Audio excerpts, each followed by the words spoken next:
Halo, good morning, selamat pagi Indonesia. Saya menyapa Anda dari kota Banda Aceh. Bagaimana kabar Anda hari ini? Semoga kabar Anda luar biasa dan tidak kekurangan suatu apapun dan tentunya diberi kesehatan. Nah, kali ini kita masih membahas soal liburan. Apakah waktu ini adalah waktu yang tepat untuk pergi berlibur ke negara Singapura? Nah, sebelum kita lebih lanjut pembahasannya, buat teman-teman yang baru saja bergabung di Cerita Zio, saya harap Anda meringankan tangan Anda untuk like dan subscribe video ini sebagai wujud dukungan Anda terhadap channel ini. Nah, sebelum kita membahas lebih lanjut, kita akan membahas sedikit sejarah tragedi di Amerika Serikat pada 11 September 2001, di mana 4 pesawat dibajak dan 2 menara bangunan penting di Amerika Serikat yang ditabrak, di mana bangunan itu melambangkan kekuatan militer, perekonomian, dan politik Amerika Serikat. Di mana saat insiden terjadi, itu menewaskan 2.996 jiwa. Nah, di mana tragedi ini adalah tragedi yang bersejarah yang pernah terjadi di Amerika Serikat yang terbesar. Nah, namun beredar rumor bahwa momen 2001 ini itu berpengaruh hingga sekarang. Nah, kenapa bisa berpengaruh hingga sekarang? Rumornya beredar itu adalah banyak sekali masyarakat Indonesia atau masyarakat dari luar negara luar yang mengapply visa saat nama mereka itu masih berbau agama yang terlalu kental, itu akan ditolak. Itu adalah kabar yang beredar. Betul atau tidaknya kita tidak bisa memastikan, karena kenapa? Pihak kedutaan Amerika Serikat itu tidak pernah menjelaskan secara detail saat kita mengajukan visa apa alasannya visa kita akan ditolak. Tetapi apakah mungkin ini hanya opini masyarakat sendiri bahwa semisal nama dia itu adalah terlalu berbau agama tertentu sehingga itu ditolak? Saya juga tidak paham soal itu, tetapi itu adalah gambarannya efek yang kita dapat atas kejadian 2001. Namun apa hubungannya dengan Singapura?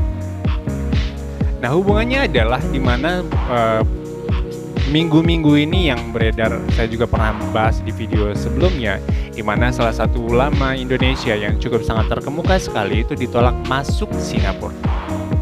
Nah, sehingga kejadian ini berbuntut panjang. Banyak petinggi negara Indonesia ini turut ikut campur dan ambil bagian dalam masalah ini.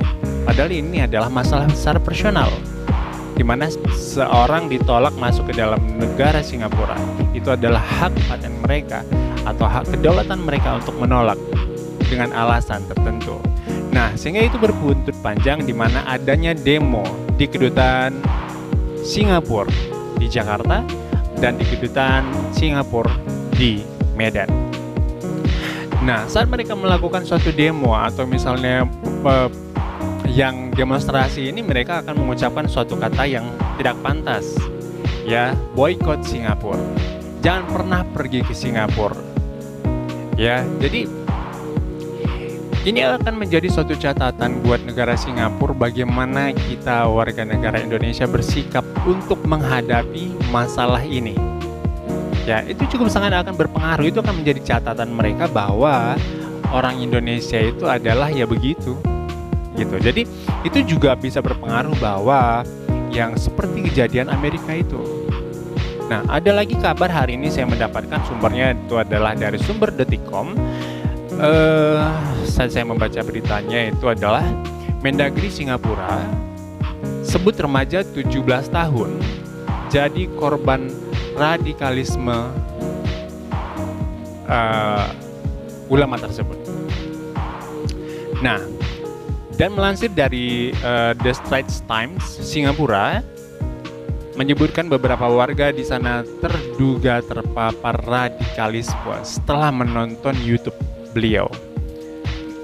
Jadi tidak heran lagi jika kita pergi ke Singapura liburan saat situasi panas-panas seperti ini, apalagi namanya itu berbau agama terlalu kental semisalnya. Saya rasa itu bukan waktu yang tepat. Saya takutkan karena kenapa? Saat kita ingin berlibur ke Singapura, kita sudah membeli tiket, kita sudah punya plan, dan segala sesuatu kita sudah bayar. Setelah kita terbang ke sana, kita ditolak dan kita tidak diizinkan untuk masuk ke negara mereka.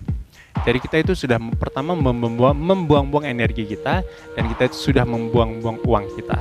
itu tanpa plan yang tepat. Jadi itu perlu diperhatikan kembali bahwa kalau misalnya kita memang ingin berlibur ke Singapura, dipertimbangkan terlebih dahulu. Oke, semoga tidak ada jika ada kata-kata saya yang salah yang tidak berkenan di hati teman-teman. Saya mohon maaf, cuman saya hanya memberi gambaran sebelum kita melakukan suatu perjalanan ke dalam satu negara tertentu, contohnya seperti negara Singapura.